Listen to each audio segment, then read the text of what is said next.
네, 오늘 사순절 첫 번째 주일입니다. 내가 살아야 하는 삶, 시험을 이기신 예수님, 마태복음 4장 1절부터 11절 성경입니다. 지난 20일 수요일입니다. 제2의 수요일이라고 해서 수요일부터 사순절이 시작되었습니다. 사순절은 예수님의 부활을 기념하는 부활주일 4월 4일 직전까지 40일 동안의 기간입니다. 특별히 이때는 예수님의 삶과 고난 또 죽으심을 생각하면서 그에 걸맞는 그 예수님의 죽으심에 따라 죽으심으로 우리가 죄 용서를 받고 다 구원받은 사람들입니다. 나는 그러면 어떻게 살아야 되느냐? 구원에 합당한 삶을 다시 한번 생각해보고 나를 돌아보는 그런 기간이 사순절 기간입니다.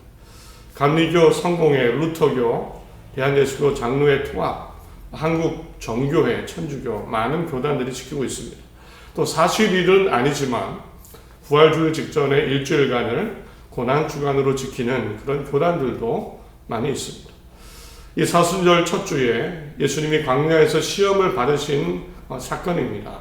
마태복음 4장 1절부터 말씀인데요. 이 말씀을 함께 나누겠습니다. 예수님이 시험을 이기셨죠. 사람으로 오셨는데 시험을 이기셨습니다. 그리고 구원을 완성하셨습니다. 우리도 내 자리에서 우리가 비록 연약한 사람이지만 우리가 해야 되는 합당한 삶이 있습니다. 하나님이 함께 하시고 상 주시는 그런 합당한 정말 하나님 안에서 복된 삶을 사는 우리 모두가 되길 간절히 바랍니다. 하나님의 아들이라는 그런 예수님이죠. 하나님의 아들이라는 그 모습으로 오신 예수님이 시험을 받으셨다. 이것은 어떻게 보면 이상하게 들립니다. 그런데 사실 예수님은 우리와 똑같은 사람으로 오셨습니다. 예수님의 아들이지만 그 하늘 보좌를 버리시고 우리와 똑같은 사람으로 세상에 오셨기 때문에 여러 번 시험을 받으셨습니다. 성경에 기록된 그 첫 번째 아주 강한 유혹이 강한 시험, 바로 오늘 40일 금식하신 후에 광야의 시험이었습니다. 예수님이 40일 금식하시고 마귀에게 시험을 받으신 사건, 누가복음 4장에도 나오고 바로 마태복음 오늘 4장에도 나옵니다. 주요 내용은 이렇습니다. 예수님이 바로 직전 3장에 마태복음 3장에 세례 요한에게 세례를 받으셨습니다. 그때 하늘에서 소리가 있었습니다. 하나님의 소리입니다. 하늘로부터 소리가 있어 말씀하시되 이는 내 사랑하는 아들이요 내 기뻐하는 자라 하시니라. 내 사랑하는 아들이요 기뻐하는 자. 이 일 이후로 예수님은 본격적으로 세상으로 나가셔서 하나님의 나라를 전파하고 사람들의 회개와 구원의 길을 이야기하시게 됩니다. 그 직전에 40일 동안 금식하시며 기도하신 겁니다. 세상에서 하나님의 나라를 복음을 전하시기 전에 40일간 금식하시고 기도하셨습니다. 이 40일이 끝나고 기도가 마칠 쯤에 바로 사탄이 등장을 합니다. 등장해서는 세 가지 제안을 합니다. 첫째, 하나님의 아들이면 이 돌멩이로 빵을 만들어라. 배고픈 예수님에게 유혹을 한 겁니다. 돌멩이로 떡을 만들어라. 하나님의 아들이라. 예수님은 사람이 떡으로만 살지 않고 하나님의 말씀으로 산다라는 말씀으로 유혹을 이기셨습니다. 두 번째로 성전 꼭대기에 데려가서는 뛰어내려봐라. 하나님의 아들이니까 천사를 보내서 구해주실 거다. 예수님은 이번에도 하나님의 성경으로 주 너의 하나님을 시험하지 마라. 이 성경을 인용하시고 또 넘기셨습니다. 마지막으로 세 번째, 내가 만일 엎드려 나에게 절을 하면 세상의 모든 나라, 이 모든 나라, 네가 보고 있는 모든 나라 영광을 주겠다. 이번에도 주 너의 하나님을 경배하고 그분만을 섬겨라. 이 말씀으로 이 말씀을 인용하시고 또 이기셨습니다. 결국 유혹하던 사탄은 떠나가고 천사들이 와서 예수님의 시중을 들었다는 기록이 있습니다. 가만히 보면, 다시 한 번 더 살펴보면 이 사탄의 제안, 이 제안은 아주 그럴듯했습니다. 해보고 싶을 마음이 들 정도로 매우 유혹적이었습니다. 특히나 당신은 특별하다. 이것을 가지고 계속 제안합니다. 당신은 특별하다. 당신은 특별해질 수 있다. 이렇게 얘기하죠. 당신이 하나님의 아들이어도 3절에 시험하는 자가 예수께 나와서 이르되 내가 만일 하나님의 아들이어도 돌들로 떡덩이가 되게 하라. 6절에도 이르되 내가 만일 하나님의 아들이어도 뛰어내리라. 네, 맞습니다. 예수님 하나님의 아들입니다. 2절 이전 3장 17절에 나오죠. 하늘로부터 소리가 있어 말씀하시되 이는 내 사랑하는 아들이요 내 기뻐하는 자. 맞습니다. 예수님은 하나님의 아들이십니다. 하늘에서 소리가 나서 하나님의 친히 증명해 주셨습니다. 많은 사람들 예수님도 들으셨습니다. 하나님의 아들이십니다. 이 하나님의 아들이라면 당신이 특별하니까 지금 배고프니까 돌멩이로 떡을 만들어도 된다. 하나님의 아들이라는 특권으로 그 특권이 있지 않냐. 하나님의 아들이야. 다른 사람의 아들도 아니고 성전 꼭대기에서 뛰어내려가 하나님의 천사를 보내서 구해주실 거다. 이런 하나님 예수님의 신분에 관한 특권을 이야기하며 제안했습니다. 너무 그럴듯하죠? 해보고 싶죠? 또 세상에서의 특별함을 가지고 제안을 했습니다. 세상의 모든 나라, 권세, 영광, 사람이라면 누구나 한 번쯤은 누리고 싶은, 가지고 싶은. 8절에 마귀가 또 그를 데리고 지극히 높은 산으로 가서 천하 만국을 그 영광을 보며 이르되 만일 내게 엎드려 경배하면 이 모든 것을 내게 주리라. 사람으로 오신 예수님 솔깃합니다. 사실 지금 예수님에게 가장 필요한 것 권세와 영광, 힘입니다. 앞으로 세상에 죄악이 지배한 세상, 이 세상에 나가서 예수님의 말씀을 전하고 사람들을 이끌고 사람들을 변화시켜야 됩니다. 그러려면 힘이 있어야 되겠죠. 예수님이 뭐라고 따라다니겠습니까? 한번 딱 눈을 감고 절을 하면 세상의 모든 나라, 힘, 권세, 영광이 오는 겁니다. 이런 방식은, 이런 특별함을 가지고 유혹하는 방식은 이미 창세기에 뱀이 하와를 유혹할 때도 썼던 방법입니다. 얼마나 솔깃하고 좋은 방법인지 그런 방법을 썼습니다. 창세기 3장 4절에 뱀이 여자에게 이르되 너는 결코 죽지 아니하리라. 너희가 그것을 먹는 날에는 너희 눈이 밝아져 하나님과 같이 되어 선악을 알 줄 하나님이 아십니다. 하나님은 하나님처럼 된다. 결코 죽지 않는다. 하나님과 같이 된다. 이것을 보면 이미 예전부터 이런 방식으로 유혹하고 제안을 했습니다. 예수님은 다 거절하셨죠. 사탄의 제안, 그럴듯하고 해볼 만한 제안. 이 제안으로 유혹했지만 얼마나 공을 들였습니까? 얼마나 공을 들였습니까? 이 제안을 했지만 그러나 예수님은 이기시고 구원의 길을 완성하셨습니다. 궁금해집니다. 사탄은 유혹하는 자는 왜 이렇게 예수님을 유혹하려고 했을까? 그 제안을 해보라고 했을까? 여러 목적이 있겠지만 아주 당연한 목적이 하나 있습니다. 가장 중요한 목적 중에 하나입니다. 그것은 하나님의 구원의 계획을 막는 겁니다. 예수님을 유혹한 가장 중요한 이유일 겁니다.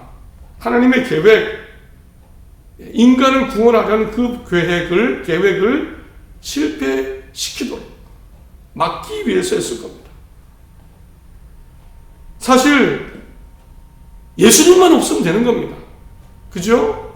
예수님만 없으면. 예수님만 사라지면 됩니다. 예수님만 사라지면 막는 겁니다.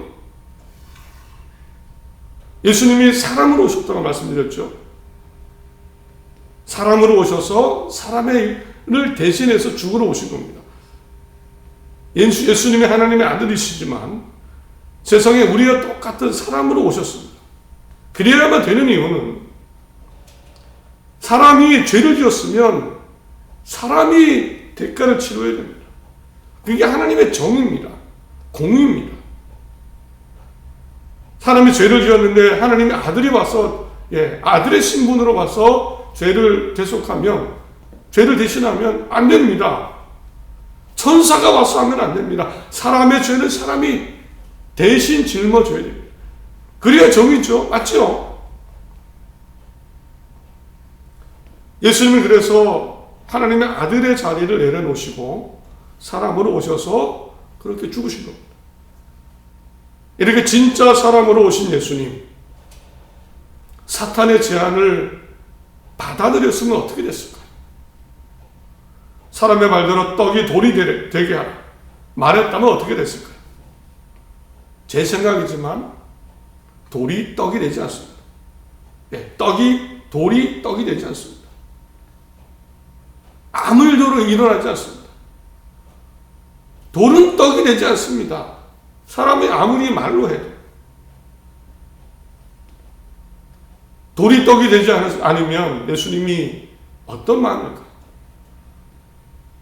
나가서 병자를 고치시고 내가 나았느니라 말씀하셔야 되고, 죽은 자를 향해 일어나라 말씀하셔야 되고, 귀신에게 호통을 쳐야 되는데 가능할까요? 자신감이 생기실까요? 하나님 의지해서 이렇게 할 수 있을까요? 성경 꼭대기에서 뛰어내리면 어떻게 됩니까? 죽는 겁니다. 사람은 죽습니다. 하나님의 구원의 계획은 그 순간 끝이 나는 겁니다. 사탄에게 절하면 어떻게 됩니까? 예수님은 범죄한 겁니다. 내 욕심 때문에 세상의 나라와 권세, 영광을 얻으려고 거기에 굴복한 겁니다. 십자가에 죽으셨는데 효력이 있을까요? 죄 지은 사람이 죄를 씻는다. 더러운 걸레로 닦아도 아무리 더럽습니다. 계속 더럽습니다. 예수님은 우리의 죄를 사실 수가 없습니다. 하나님의 구원의 계획 실패하는 것, 이것이 시험하는 자 사단의 목적이었습니다. 이후에도 사단은 계속 등장합니다. 예수님을 막으려. 마태복음 16장에도 예수님께서 처음으로 십자가 죽으심과 부활을 예고하시는 장면이 나옵니다. 제자들 앞에서. 그러자 베드로가 놀라서 예수님의 멱살을 잡고 뜯어 말립니다. 예수님 죽으시면 안 됩니다.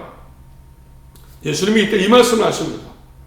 예수께서 돌이키시며 베드로에게 이르시되 사탄아 내 뒤로 물러가라.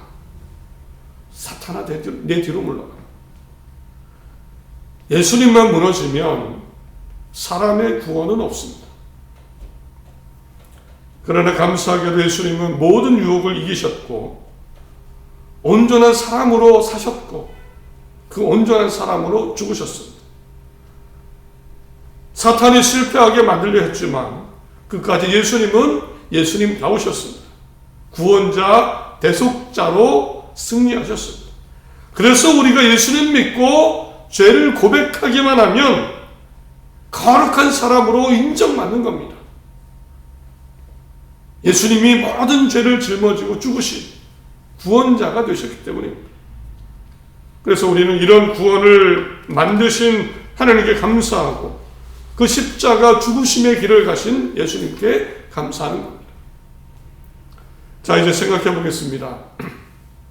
이렇게 사람이셨지만 모든 시험을 이기신 예수님답게 사셨습니다. 생명의 길, 구원의 길을 완성하셨습니다. 이런 생각을 우리 해봤으면 합니다. 그러면 우리도 사람이죠.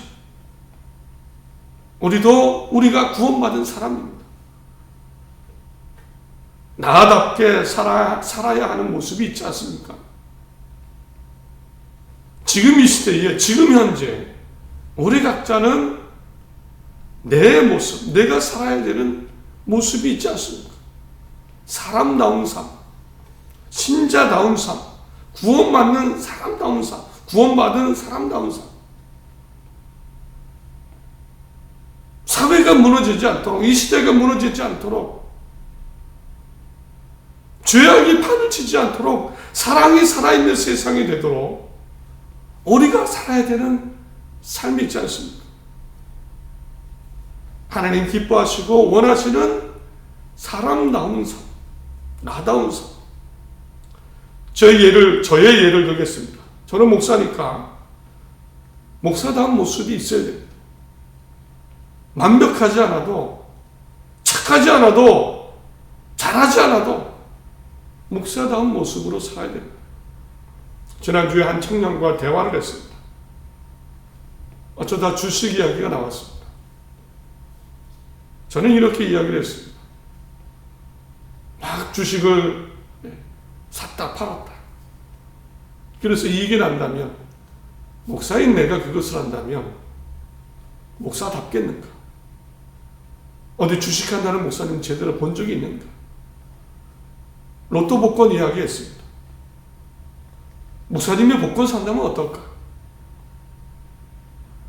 로또 복권 산다는 목사님 봤냐? 내가 목사인데 그거 사면 하나님이 도와주시지 않을 것 같다. 목사답지 않은 것 같다. 물론 제 기준입니다. 내가 착해서도 아니고 목사답게 살 수 있어서, 뭐 능력이 있어 잘해서가 아니고요. 저도 목사니까 목사로서 살아야 됩니다. 그래야 하나님이 함께 하시겠죠. 저는 분명한 것은 제 현재의 모습, 제 삶이 있기 때문에 여기에서 하나님이 기뻐하시는 모습으로 살아가야 됩니다. 마찬가지로 여러분도 여러분의 위치에서, 여러분의 삶의 자리에서 여러분다운 삶이 있습니다. 시대를 떠나서 또 시대에 맞는 하나님이 인정하시는 여러분다운 모습, 다운 삶이 있습니다. 부부로서의 삶, 부부다운 삶, 부모다운 삶, 자녀며 형제다운 삶, 친구다운, 동료다운, 어른다운 삶, 그리고 동물이 아닌, 짐승이 아닌 사람다운, 하나님이 창조하신 사람다운 삶이 있습니다. 그리고 하나님이 믿는 사람으로, 성도로서, 하나님의 백성, 자녀로서의 삶이 있습니다. 분명히 있습니다. 그 삶을 살아야 합니다. 점점 더 이런 당연한 모습들, 당연한 삶들이 무너지거나 포기되거나 잃어버리고 있습니다. 오염되고 잘못되고 있습니다. 마치 사탄이 예수님께 당신 하나님의 아들이잖아. 세상이 다 당신 거야. 나는 특별함으로 유혹을 하듯이 이런 식의 말들이 많습니다. 너 자유가 있잖아. 너 가치관, 너 마음대로 살아도 돼. 너 맘이야.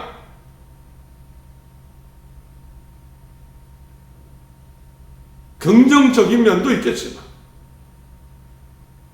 우리의 사람다움과 하나님의 백성다움, 부부다움, 부모다운, 자녀다운, 이웃다운 모습을 잃어가고 있는 게 사실입니다.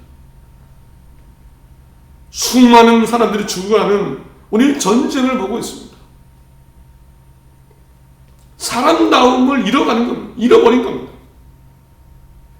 하나님이 창조하신 사람다. 한국의 출산율이 세계 최저입니다. 0.78%. 한 사람이 한 아이를 낳지 않습니다.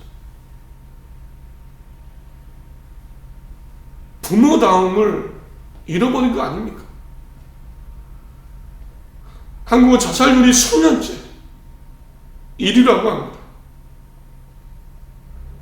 예전에 생명이 1순위 아니었습니까? 우리 곰곰이 생각해 봐야 됩니다. 생명이 1순위 누구나 궁금하지 않습니까? 어쩐 이유인지 여러 가지 것들 때문에 우리는 잃어가고 있습니다. 생명이 1순위인데. 교회와 신자들, 목사님들이 더 이상 신뢰받지 못하고 있습니다. 여러 가지 원인이 있겠죠. 그러나 교회다움, 신자다움, 목사다움 잃어가고 있기 때문입니다. 나는 현재 어떤 모습입니까? 예수님도 이기셨습니다. 여러 유혹, 내 맘대로 해봐, 너는 이렇잖아, 솔깃한 제안들, 그 모든 것을 이기시고 하나님의 아들이시지만 자녀답게 인간의 모습으로 사시고 그 고난을 감당하시고 죽으심을 감당하시고 구원을 이루셨습니다. 말씀을 맺습니다. 우리 삶에는 우리를 망치는 많은 유혹이 있습니다. 그러나 예수님은 사람으로 오셨지만 모든 유혹과 고통을 이기시고 십자가 구원을 완성하셨습니다. 그러므로 비록 나도 사람이지만 우리도 하나님이 기뻐하시는 삶을 나답게 살아야 됩니다. 사랑에 있는 부모, 자녀, 형제답게, 선한 이웃답게, 바른 하나님의 백성답게 사시기를 바랍니다. 이렇게 살 때 하나님이 끝까지 함께 하실 것을 믿습니다. 마태복음 6장 33절에 그런즉 너희는 먼저 그의 나라와 의를 구하라. 그리하면 이 모든 것을 너희에게 더하시리라. 하나님이 기뻐하시는 그 모습답게 살 때 이것이 의인 줄 믿습니다. 하나님이 기뻐하시는 구하시는 모습인 줄 믿습니다. 사순절이 시작되었습니다. 나를 돌아보고 사랑과 거룩함, 사람다움, 신자다움을 회복하기를 바랍니다. 하나님이 쓰시고 끝까지 함께 하십니다. 하나님 안에 복된 우리가 모두가 될 줄 믿습니다.